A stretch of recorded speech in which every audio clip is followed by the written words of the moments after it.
Good evening. I'm Doreen Binder, co-president of the League of Women Voters of Portland, and I'm here along with Holly Schmidt of the Interfaith Alliance on Poverty.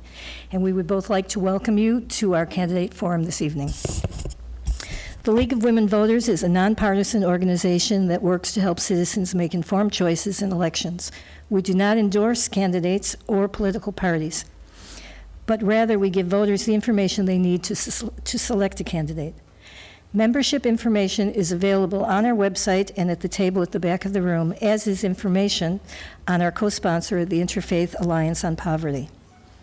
These forums are brought to you by the League of Women Voters of Portland through their education fund and through generous support from Metro East Community Media, Multnomah Bar Foundation, Paloma Clothing, Sarah Fruing Fund, and the Weiss Foundation. And in addition, we would like to thank Multnomah County for the use of this room. If you have not yet registered to vote, the last day to do so will be April 24th. You can contact the County Elections Office or register online through the Secretary of State. Ballots will be mailed out beginning on April 27th. And now I have the honor of introducing Holly Schmidt from the Interfaith Alliance on Poverty. Thank you. I am Holly Schmidt, a member of the Interfaith Alliance on Poverty. We are 13 faith-based congregations in Portland, working together to address the root causes and systems that perpetuate the problem of homelessness and poverty. Change almost always begins with having effective, committed political leadership. And to that end, we have joined with the League of Women Voters to sponsor the candidate forum tonight and the 1 and 2 weeks on April 24th. Thank you.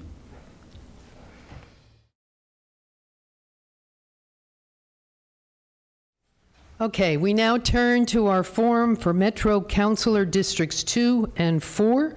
This will last about 50 minutes. I am your moderator, Linda Mather. 3 of the 4 candidates for Metro Council District 2 are with us this evening. They are Joe Buck, Betty Dominguez, and Christine Lewis. Carol Pauley declined the invitation. Both candidates for Metro Councilor District 4 are here as well, Dana Karstensen and Juan Carlos Gonzalez. Okay. They are seated in a random order that was predetermined, and I will continue to rotate through them so that they all have a chance to take turns answering a question first. They will have both an opening of 1 minute and a closing, as well as answers to your questions for 1 minute. The timekeepers are facing the candidates, who will have a signal for 15 seconds and then a stop. And as I've indicated to the candidates, finish the sentence, just don't add 5 more sentences on top of that. Also, audience, please, if you have any questions, there are people roaming around with file cards, and they'll be collecting them, and you can bring them up and we will ask them of the candidates. Otherwise, we are ready to begin with the candidates' opening statements. Mr. Buck, would you get us started, please? Yes, thank you. My name is Joe Buck. I'm running for the Metro Council District 2 position. I was born and raised here in the metro area and have spent the vast majority of my life living within District 2. I'm a proud veteran of the U.S. Coast Guard and small business owner. And I've been serving the past 4 years on the city council in Lake Oswego. It's the town that I grew up in. It's been a real pleasure serving on that body. Over those past 4 years, I've learned the power of collaboration and moving our community forward. In local government and in regional government, we don't have the option of disagreeing. We have to work together, understand each other's differences, and collaborate in order to move our community forward. And that's the type of leadership I would bring to the Metro Council. I thank you all for being here tonight and look forward to earning your vote in the May election. Ms. Dominguez. Are these on? Yes. Hello, I'm Betty Dominguez, the Metro Councilor for District 2 by appointment of the Metro Council in a competitive public interview process. I've spent 20 years in affordable housing, in transportation, and in job development and equity work. I'm considered an industry expert in those fields. First with the State Housing Agency, and in the last 11 years with Home Forward, the Housing Authority in Multnomah County, where I held numerous positions, including one as Director of Policy and Equity. My passion for this work is shaped largely by two life experiences I've had. One as a single mom who struggled to pay rent and put food on the table, and the other as a Latina growing up in San Diego in the 60s, where I experienced racial prejudice and quite a bit of name-calling. My appointment to the council just recently made me the first woman of color to sit on the Metro Council ever, which I think is something that's long overdue. And in my opinion, what I'm doing at Metro now, what I plan to continue to do is to address and put forward work around racial, social, and economic equity. It's hard. That's what you're, Ms. Lewis. My name's Christine Lewis, and I'm running for Metro District 2. I'm running to help our local communities work together through major challenges: transportation, land use, livability. As Metro considers policy solutions to our housing crisis, the stakes are extraordinarily personal for many of us, our friends and our neighbors. Our region is at a real turning point with 90-some people moving here every day, and the challenges we face will not be solved at one level of government alone. In my neighborhood, my little local street, Willamette Falls Drive, it's the third lane of 205 during rush hour. We've got multiple layers of government that must be at the table, and we must include the local voice, local perspectives in our neighborhoods. We cannot continue high-level planning conversations without neighborhood input. I'm bringing my lived experience, my experience as a person in politics, a person in policy, and a person who's an advocate. I'm bringing that forward in my race for Metro. Mr. Gonzalez. Hola a todos, buenas tardes. Mi nombre es Juan Carlos Gonzalez. I am born and raised in Oregon. I'm a lifelong Oregonian. Both of my parents are immigrants from Mexico, and I grew up in Cornelius. I grew up in a low-income household, a working-class household, a household that everyone had to chip in. And because of that, my family knew that education was was what we needed to break the cycles of poverty. I worked really hard in high school. I graduated as a valedictorian from Forest Grove High School. I got a full ride to Georgetown. I majored in government and economics. And after that, I made the very intentional decision to come home.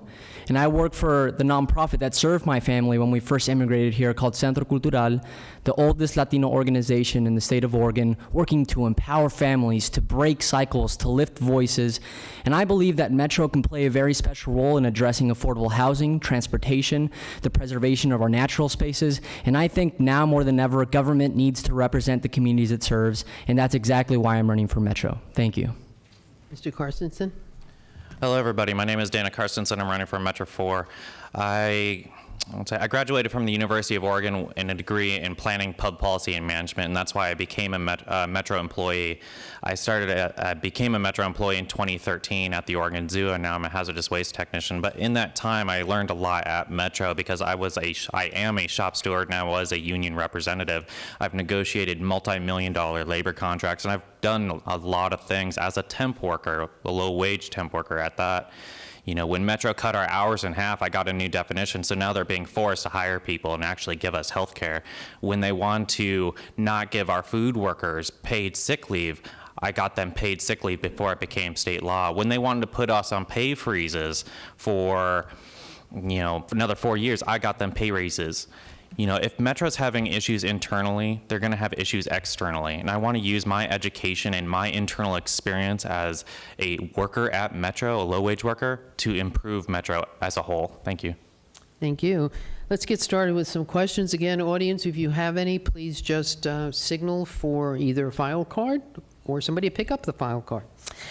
Ms. Dominguez, you're going to start us with, do you support Metro's affordable housing bond? Yes, in capital letters with exclamation points. And moreover, we need to also support the constitutional amendment that will be proposed for the ballot that will enable us to expand the number of housing units we can produce by leveraging other resources. I've spent 20 years in developing affordable housing. We've always had a need. There's never been enough money. It's always been 2 steps forward and 1 step back, but I still wake up every morning not discouraged, but thinking that this is the day that we'll house another family or we'll keep a senior person from being homeless. So yes, I will work hard to get that bond passed. Ms. Lewis? I absolutely support a housing bond at the metro level. I was the campaign manager in 2016 when Portland passed the historic and monumental lift of the housing bond in the city of Portland. But we know we're having a regional and a statewide housing crisis, dare I say West Coast housing crisis. And we cannot rely on Portland and their action to carry the weight for the region when we have cities in District 2 that people who grew up there can't afford to call home anymore. So we must take regional action. Mr. Gonzalez? See, I absolutely believe that we need to support this housing bond, especially at the regional level. Portland can't solve this alone. Hillsborough can't solve it alone. Gresham, Wilsonville can't solve it alone. It's going to take a regional collaborative effort, and that's exactly what I'm looking for.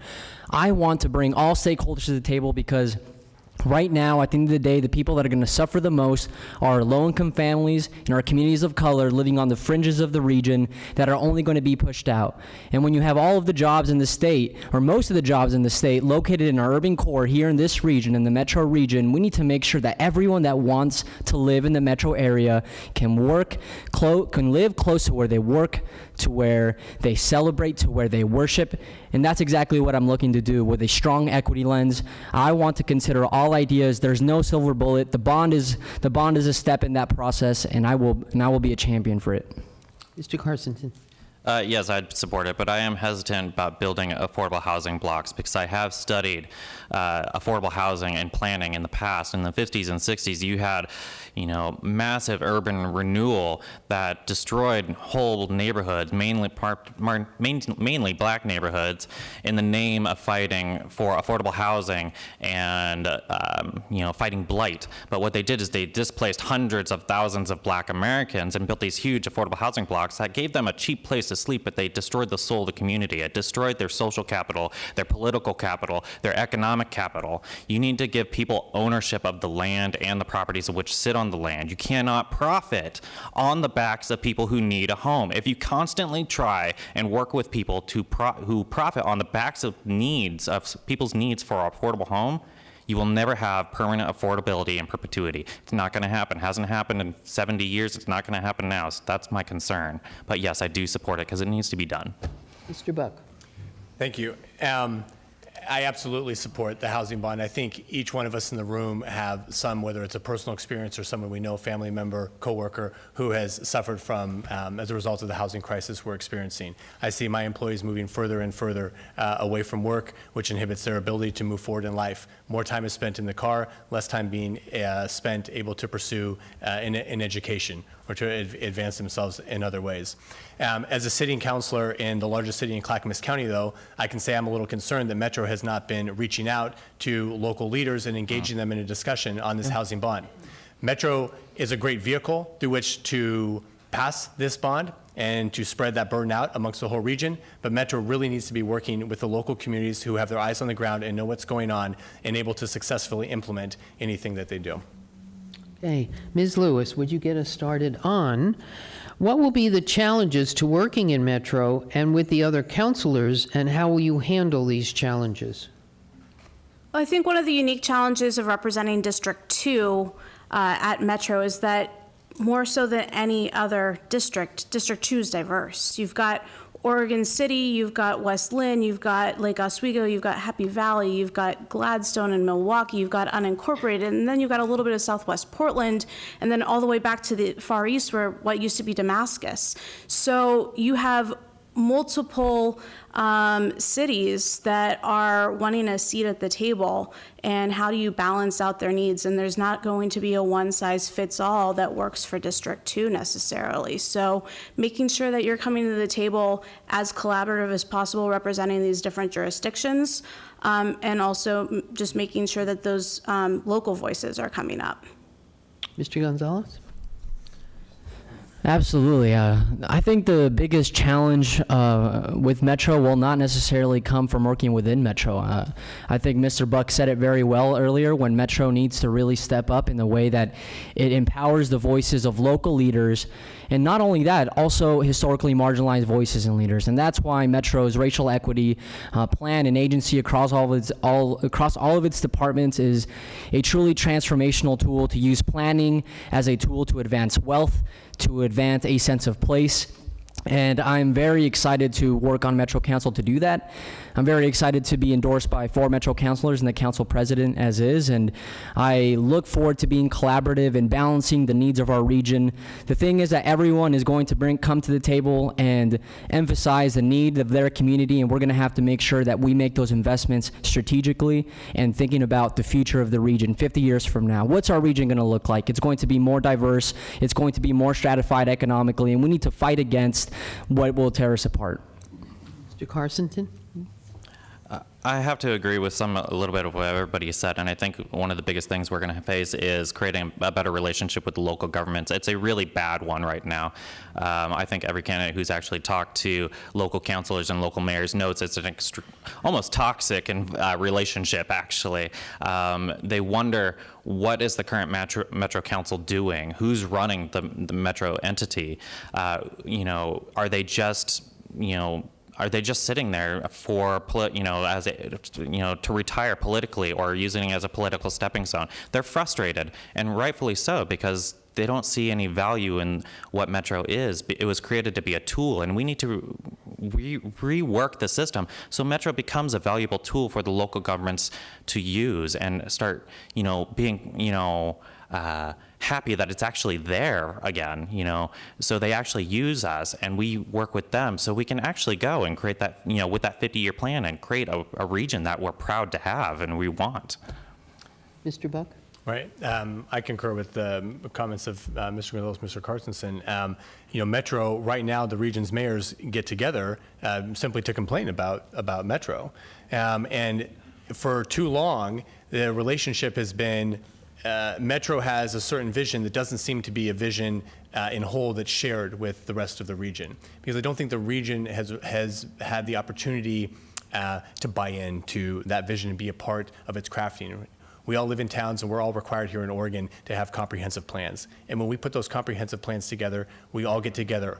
All parts of the community come together, so we all are a part of that plan and we all buy into it. We may not all agree with every aspect of it, but we're all a part of it. And that's what Metro needs to do with the cities throughout the region, to get them to be a part of the vision so that we buy into this together and we can work together. Without having ideas is great, but we need to be able to work. Metro, as a regional government, needs to be able to work with the counties and cities and able to move anything forward. Mr. Mingo? All right, so I just want to sort of set the record clear here. First of all, prior to my appointment for 2.5 years, I've sat on MPAC, Metro's Policy Advisory Committee, which is comprised of all of the mayors, county commissioners, school district people from throughout the region. I've done that as a volunteer. That also meant that I had to spend the equal amount of time, 2.5 years, with the Clackamas County Coordinating Committee, which again is all of the mayors in Clackamas County and the county commissioners. We voted last fall to do a countywide housing needs assessment. I'm the only one on this dais right now that has been involved in that work as a volunteer.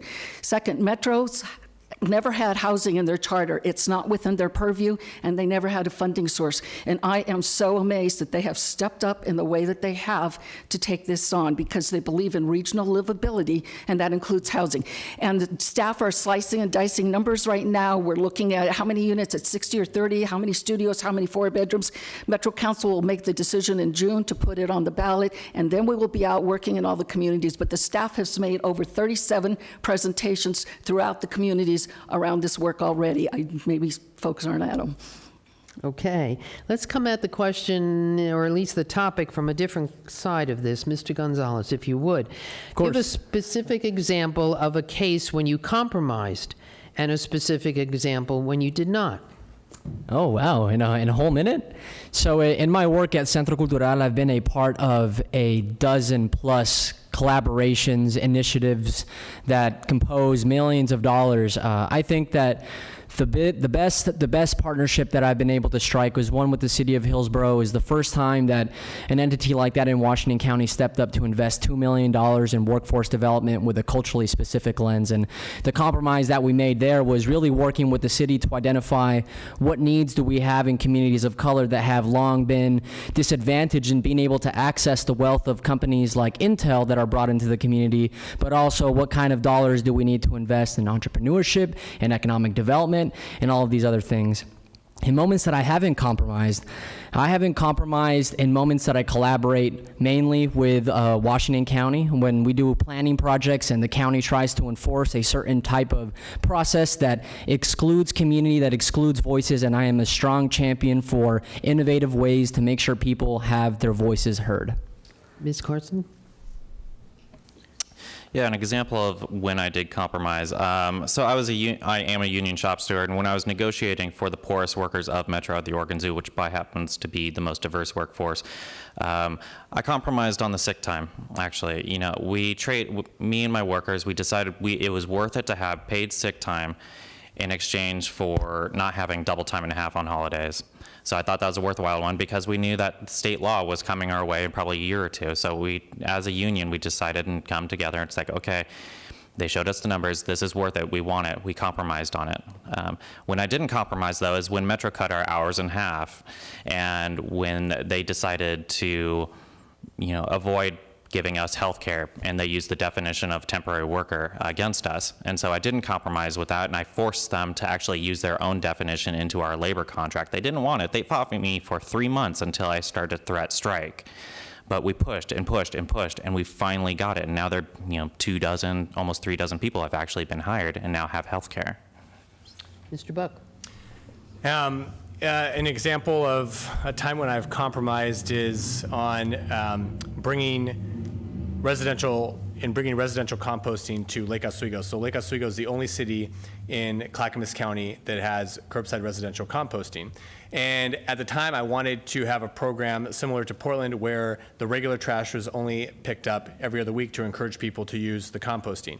My colleagues on the council did not want to be like Portland, so they did not like that idea. So the compromise was that everyone gets their trash picked up and their composting picked up every week. And while that has led to difficulties in implementing the program because people really don't have to use it, only if they want to, it's essentially voluntary. But it was an ability to at least start out. And where I haven't compromised is when people are being taken advantage of. There was an instance of a gentleman who stood up and filed a lawsuit against the city for public access to the lake. He took the city to court, and as a result, he was serving on our planning commission. The mayor booted him off of our planning commission as retribution for taking the city to court, and I stood up for him and ran a challenger against the mayor in election as a result. Ms. Domingos? Oh my goodness, so many instances. So in my line of work, working in Multnomah County for the Housing Authority, I'm working with Portland, the largest city, and Gresham, the 4th largest city in the state.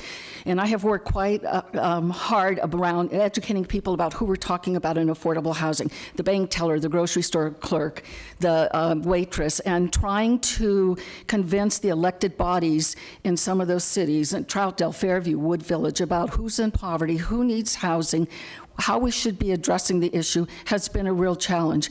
And so I frequently hear things from these folks that are derogatory and sort of insulting about the people in poverty. And so while I have worked so hard to educate them and I try to get them to a level where they clearly understand it and can refer to it in positive ways, I haven't always been able to do that. So I have to know when it's time to back down. You keep chipping away at the wall, and sometimes you back down and you wait a little while, and then you go back and you chip away again. It's been a real challenge in East County. Ms. Lewis? One place where I have not compromised is actually in this room and in this building. I was a staff person for Multnomah County Commissioner Jules Bailey, and he and I led the successful charge for paid family leave for employees of Multnomah County. We did not back down. We did not let that go into bargaining as a chip. We said this is the right thing to do for our employees, and we got it done, and we actually paved the way for the work that then the city of Portland followed. One place where I have compromised is as an advocate working on the 2017 transportation bill at the state legislature. I was representing local governments in a real fight over the least cost contracting policy. And I went to the table and I said, here's what we're trying to get, and what are you trying to get? We gave a little bit on our money numbers. We took some accountability mechanisms that weren't favorable for local government. At the end of the day, that bill passed unanimously in the state Senate and with only 1 or 2 dissenting votes in the state House, because we got to a middle ground that worked for both sides. Okay, Mr. Carstensen, you'll start us with, how would you evaluate proposals for the urban growth boundary expansion?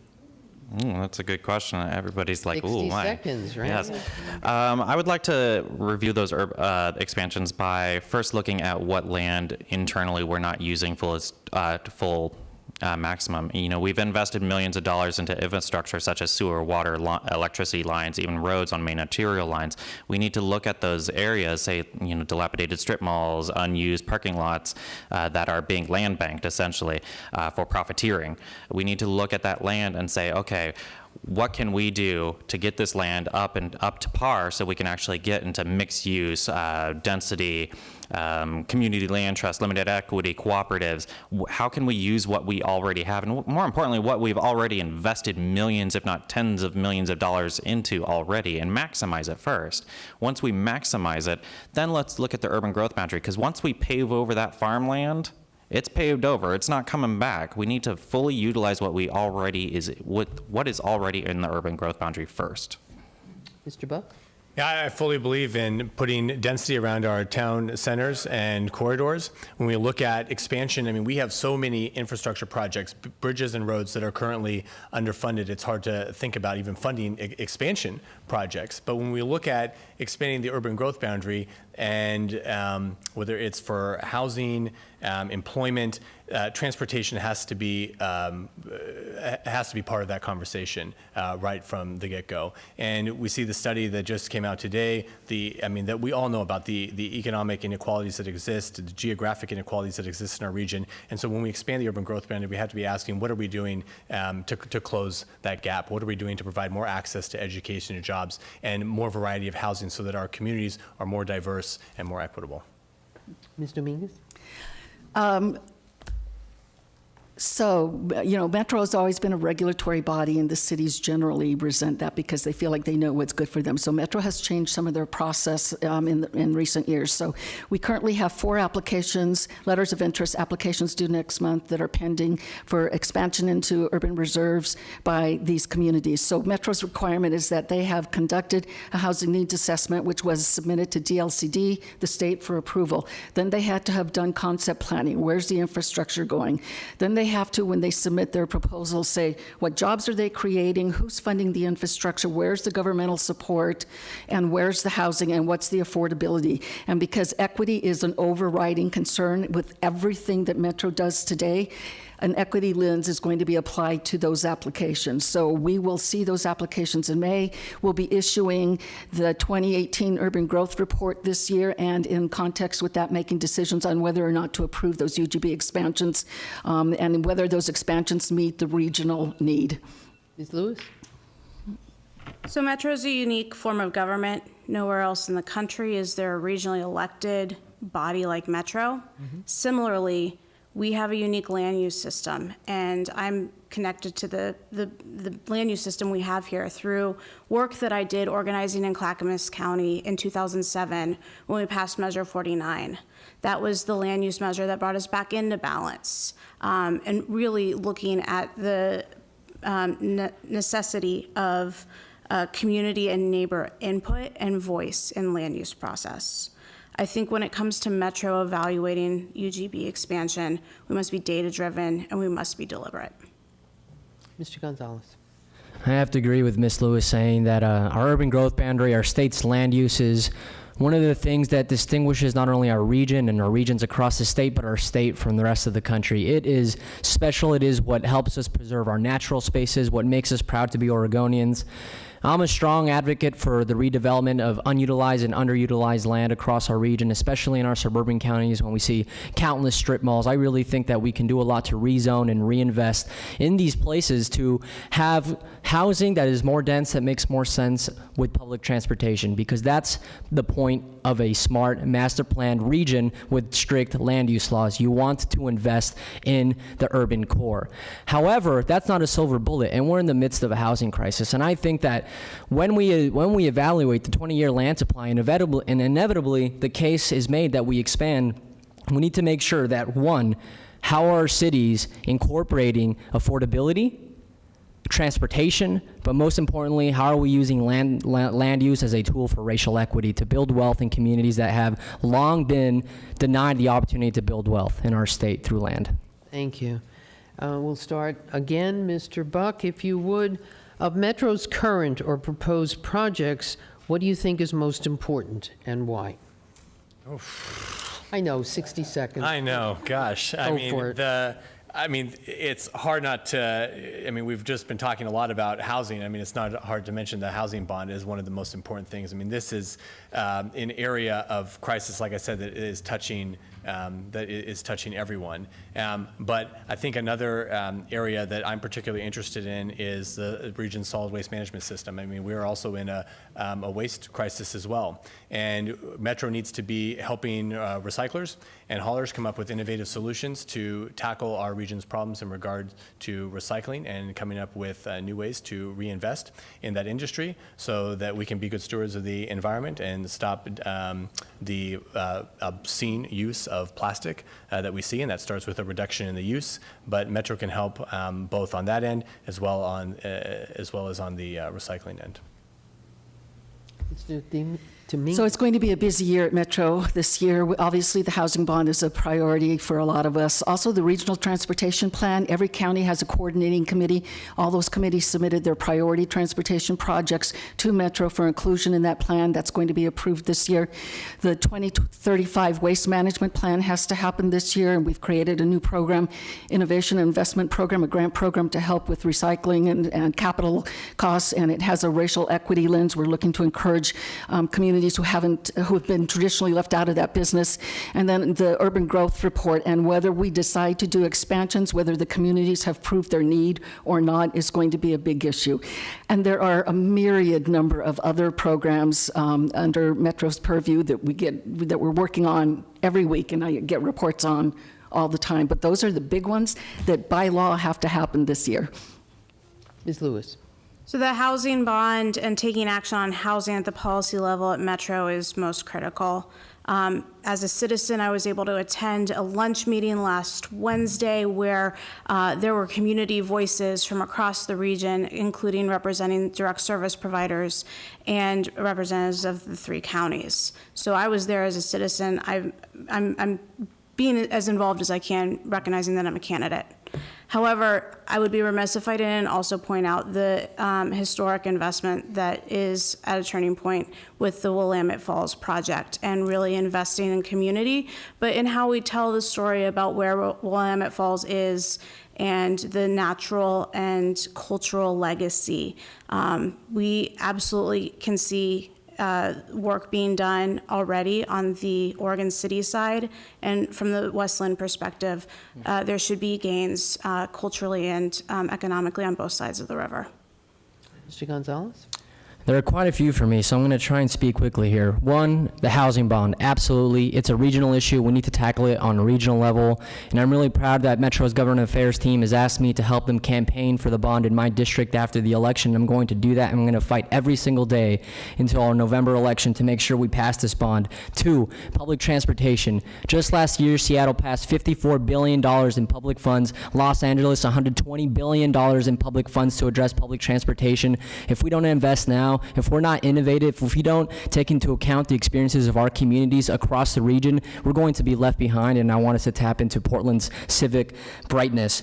Most importantly for me is Metro's racial equity tool. We have an opportunity right now to disrupt cycles of oppression, to lift our communities, and most importantly, to make sure that the diverse communities that call this place home today are not dislocated, are not pushed out, because I want to make sure that the Oregon that I live in 20 years is one that embraces our diversity. That's the Oregon I believe in. That's the Oregon that I want to live in. Mr. Carstensen?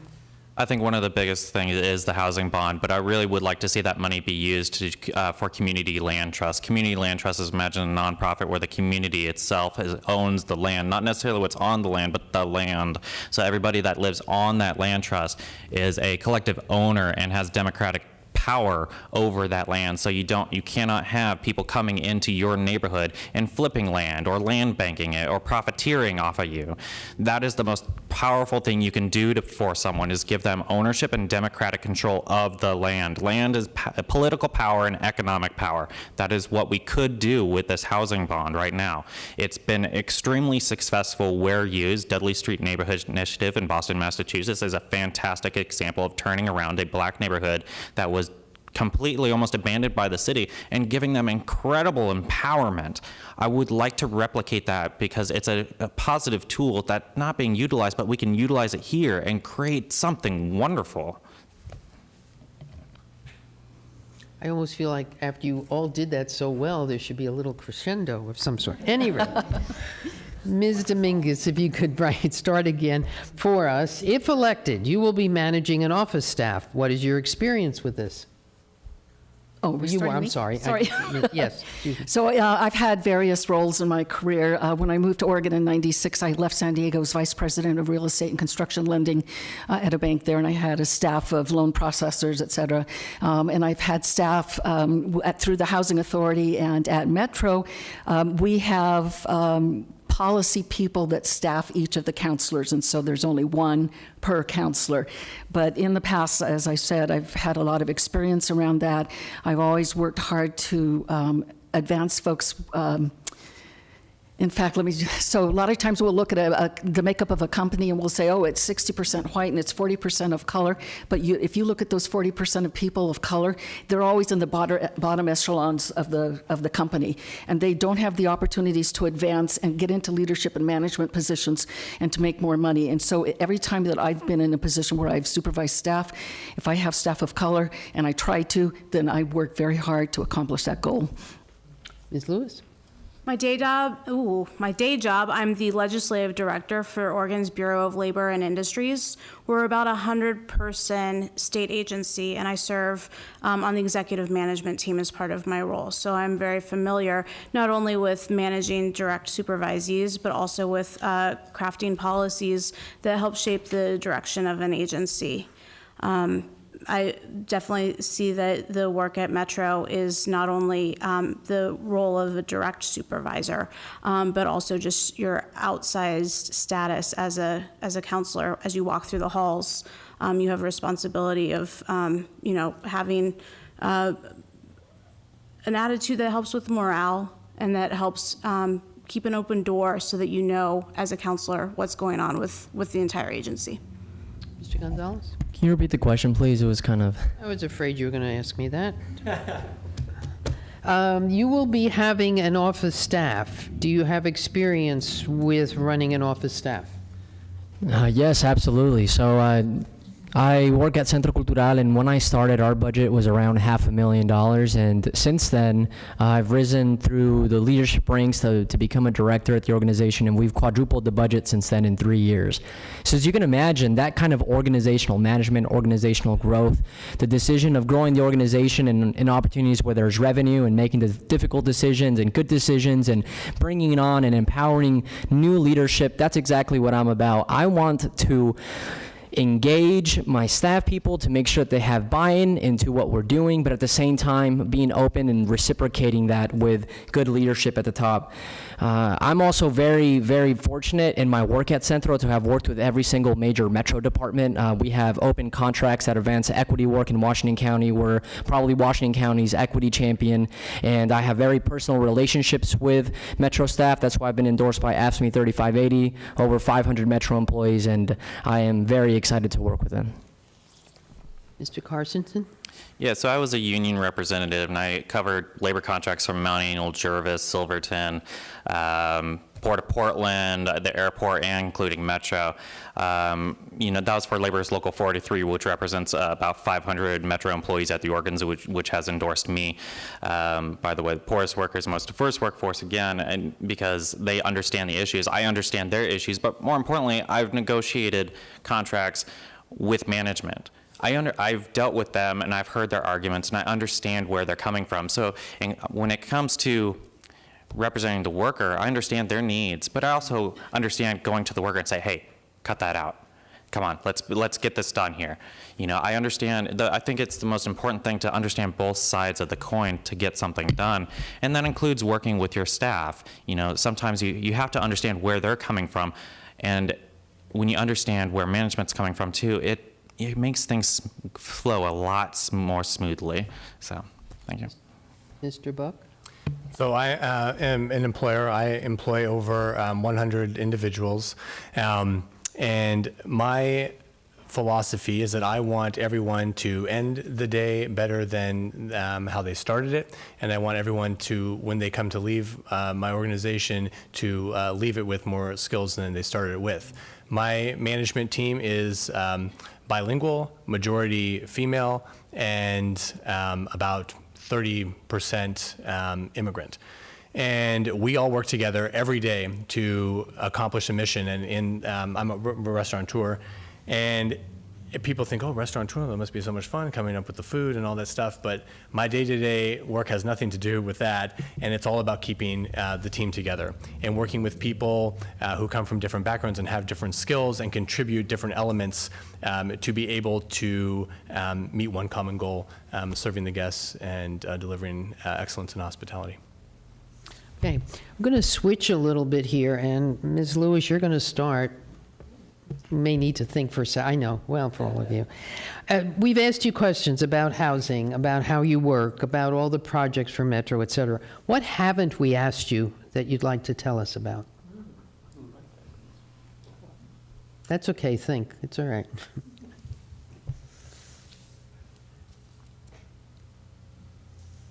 I guess I would suggest that there's a question that hasn't been asked about Metro's role managing open spaces, natural spaces, parks. And as we are looking at, the path in front of Metro, are we going to continue to invest in not only Metro's parks, but in a network of connectivity of natural spaces so that every person who lives in our metro area has access to the third space, the place where community can come together, both for community connection, for recreating, for taking your dog out for a walk. And I do think that the work of incorporating natural areas into our plans, both through an equity perspective, but also a regional diversity perspective is critical, and I'm thinking about parks daily as I campaign. Thank you. Mr. Gonzalez. I don't think I've ever been asked that question, ever. I think I want to take more of a personal approach to this question, just because most of you have been here for a while. What do I want to share with you? I'm born and raised in Cornelius. I love my family. I love playing with my puppy Porter. He's a small little Yorkie poo. I live in Hillsborough right now. As someone that is just born and raised in Washington County, as someone that is lucky to call Oregon home, I've owned that my entire life. My family loves it here. I want to make sure that my family, the friends that I grew up with, that everyone that wants to call this place home can continue to do that we can leave a region that we're proud of. I can't emphasize that enough. I love Oregon. I believe we all love Oregon in this room, and I want to make sure that the Oregon that we leave for the future is one that appreciates its natural spaces, is affordable, and has places for puppies to play. Mr. Carstensen. Yeah, I haven't heard this question yet tonight. Joe, you touched on it, waste management. It's not a really exciting, actually it is an exciting topic because actually people are constantly bringing it up to me because China is no longer buying our recycled plastics and they're wondering about their trash. We produce about almost 1.5 million tons of trash every year, and we truck most of that 150 miles east to Arlington and have for over 20 years. That's why and the contract to Waste Management Corporation, a monopoly who's pricing us pretty high, is up, and something new needs to happen. That's why I'm proposing a waste-to-energy facility to recycle all that trash into electricity. That includes the plastics and the paper that China is no longer buying anymore and will never buy again because their economy has advanced so much. They don't need it anymore. We can take all of that and recycle it into electricity cleanly. And we might even be able to do it in such a way where we can start importing trash and then start exporting electricity and start generating more revenue so we can do more things like more affordable housing and more equity. Mr. Buck. Well, when I was campaigning for city council, like everyone's favorite question had to do with the budget and how we would be good stewards of the taxpayer dollar. And so far in this race, no one's ever asked about Metro's budget or how we're going to be good stewards of the taxpayer dollar. I think it's an entity that's just so, enough removed that people don't see it as an agency that's really managing their tax dollars. But it certainly is, and it's managing public resources. And I have, in addition to serving on the city council, I'm also a member of the city's budget committee for the past 4 years. And it is imperative to run an efficient organization in order to provide the kind of benefits we want to be able to provide for employees in Metro, to provide the paid sick leave, to provide the maternity leave, to provide competitive, strong wages, and to provide other benefits that will enable all the individuals that work for Metro as an organization to thrive and to be successful. So I am an accountant by education and bring that strong experience to the seat. Mr. Mingos. We're just now looking at budget. 160 million. So I think you might ask, why the heck am I doing this? I'm not a politician. I've never run for an office before outside of high school student government. I'm doing this because it's the natural extension of the work I have done for the last 20 years, where I'm driven by this passion and this commitment. My track record speaks for itself. I've been in the trenches, I've walked the talk, and it's so important to me to make sure that our marginalized and underserved communities are healthy and provided with opportunity. I have 2 daughters that are nurses and a 14-year-old grandson, and I currently live with one of my daughters and my grandson because she, as a nurse with a good salary, can't afford to buy a home on her own, and I, working for a public entity, can afford to retire and live on my own. So housing is a continuum from homelessness to home ownership, and there's need across that whole continuum, and my family is a living example of that. I was told the girls, since they're nurses, that they were my old age plan and that they could change my diapers when the time came, and they both politely declined. Go figure. Yeah, shocking, yeah. Okay, we come now to the closing statements, and Mr. Gonzalez, you'll start us off. Woohoo! I'm number 1. So I just want to share, I am the candidate in this race with practical experience working in planning, working to empower leadership, working to empower voices, working to disrupt cycles in the communities that need it most, in the communities of District 4. Like I mentioned with you, I'm endorsed by AFSCME 3580, the union that represents 500 Metro employees. I'm endorsed by 4 Metro councilors and the Metro Council president, and I'm endorsed by all of the mayors in my district. Whew. I am going to champion equity at every single turn, at everything that Metro does. I am going to ask, how does this serve the future Oregon that we are going to leave for future Oregonians?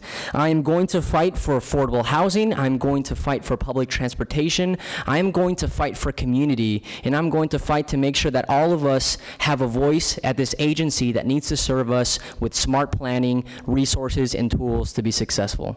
Gracias. Mr. Carstensen. I'm running because after 5 years of working at Metro, I'm tired of seeing them fail. With hundreds of workers, I'm one of them, one of the poorest workers. I'm tired of seeing Metro employees sell their plasma. I'm tired of seeing them on food stamps. I'm tired of seeing them on the Oregon Health Plan. All of those, I'm with them on it. I have that perspective.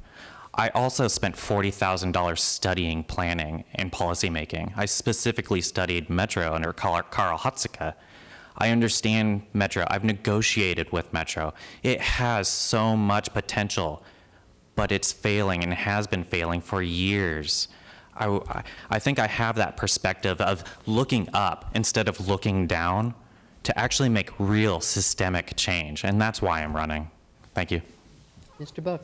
Thank you all for taking the time to come out tonight and for staying for this Metro Forum. I care a lot about my community, and I care a lot about the people that work for me. And that's why I run. I see the way our region is developing is really putting people at a disadvantage. And it's been my privilege serving my local community these past 4 years and beyond that in other roles. But I think at the regional level, Metro needs a true collaborator who's going to work with our district mayors and council people and community members from all different organizations, all different backgrounds, all different perspectives, to be able to come up with solutions that are going to continue to move us forward. If elected, I'd be the only person on the Metro Councilor who is an employer and small business person, and given how important our small business community is to the economic vitality of our region, I think that's an important perspective to have and one that would really be missed if not on the Metro Council. So thank you all again for coming out tonight. It's been a pleasure. Ms. Dominguez? I'm sorry, I was thinking about diapers. So is this our closing? Yes, it is your closing. Okay. Oh my gosh, it's been a long day. So, in a country that has a defense budget bigger than most national economies, nobody should go to bed without a roof over their head. Not our seniors, not our children. We have 600 homeless children in the North Clackamas School District, 300 in the Oregon City School District. It's a shame. And I have worked along that entire continuum from homelessness, working with one of our very elite groups, Transition Projects, and then affordable home ownership as the board president for Habitat for Humanity. Equity is the really big important thing for me because of my personal lived experience, but I will tell you that for 3 years as a volunteer, again, I sat on Metro's Equity Strategy Advisory Committee, and we created the platform for them. It's their strategic plan to advance diversity, equity, inclusion. And then a year after that, I sat on their core, the Committee to Advance Racial Equity. So if we are going to truly bring livability to this community, we all have to work together on these problems, but we've got to employ that equity lens. And with my personal experience, I will be the counselor on that dais that will be pushing that forward every single time. Ms. Lewis? I'd like to thank the League of Women Voters for hosting us tonight and really for making sure that this race gets out there through the recorded content. This is democracy in action, and it's a process that is so critical to our country. I'm really passionate about the issues of Metro. I've enjoyed conversations with organizations, with business owners, with people on their front steps. I've been able to build a coalition supporting my campaign that's as broad as it is deep. I have support from the Oregon League of Conservation Voters and the Sierra Club, the Working Families Party, the United Food and Commercial Workers, the Portland Association of Teachers, Northwest Oregon Labor Council, Columbia Pacific Building Trades Council, the Oregon Consumers League, and I have earned the green light from Basic Rights Oregon's Equality PAC. I'm really proud of the coalition I've put together. I think that is telling a story where my values are and where I'm coming from. Christine Lewis from Metro.com is my website. I hope you'll check it out, and I hope I can earn your support. Thank you. And thank you for all the candidates. And stay seated, please, because you might miss some TV time otherwise. So I want to thank everybody. It's not easy being these candidates up here having to answer your questions. Thank you for all your questions. Our thanks as well to the Interfaith Alliance on Poverty for co-sponsoring, Metro East Community Media for recording, and all the volunteers. The timekeepers are going to be dreaming of stop signs tonight.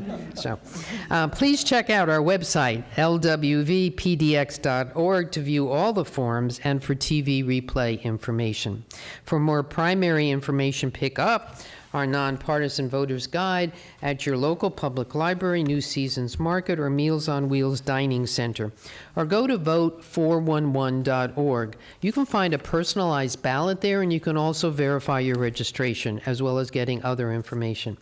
Election Day is May 15th. As in all Oregon elections, you will receive a mail-in ballot probably at the end of this week. Ballots must be mailed back early or delivered to an official drop-off site anywhere in Oregon no later than 8 p.m. on Tuesday, May 15th. Postmarks do not count. Thank you for watching. Thank you for being informed. Remember that your vote is important. It does count, and you all are committed. Please try to do that extra step and make sure that you remind your friends, neighbors, etc., to also make sure that they vote. Thank you and good night.